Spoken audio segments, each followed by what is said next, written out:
Pakistan Tehreek Insaf Spain के ज़ेर एहतमाम ममबरान Punjab assembly Chaudhary Liaquat Ali बदर और मियाँ मोहम्मद अख्तर हयात के ए'जाज में तकरीब का इनेकाद किया गया और यौम इकबाल के हवाला से केक भी काटा गया।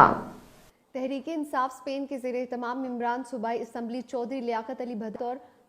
मियाँ अख्तर हयात और अजवा बेकर्स के डायरेक्टर चौधरी परवेज अख्तर के ए'जाज में तकरीब का इनेकाद किया गया, जिसमें पीटीआई स्पेन के अहदेदारान, ममबरान और कारकुनान ने शिरकत की। मुकर्ररीन ने अपने खिताब में वज़ीर आज़म इमरान खान की ओवरसीज़ पाकिस्तानियों के हवाले से हुकूमती पॉलिसियों को सराहा और कहा कि जहां मौजूदा हुकूमत ने ओवरसीज़ के हवाले से दीगर बेहतरीन पॉलिसीज़ का ऐलान किया है, वहाँ वोट का हक देकर लोगों के दिल जीत लिए हैं। सदर पीटीआई स्पेन मोहम्मद शराज भट्टी ने मोअज़्ज़ज़ मेहमानों और शुरकाए तकरीब का शुक्रिया अदा किया और इस अज़्म का इजहार किया कि हमारे पास स्पेन भर में एक बेहतरीन टीम मौजूद है और पार्टी के बुनियादी आइन के मुताबिक मुनज़्ज़म व मजबूत करेंगे।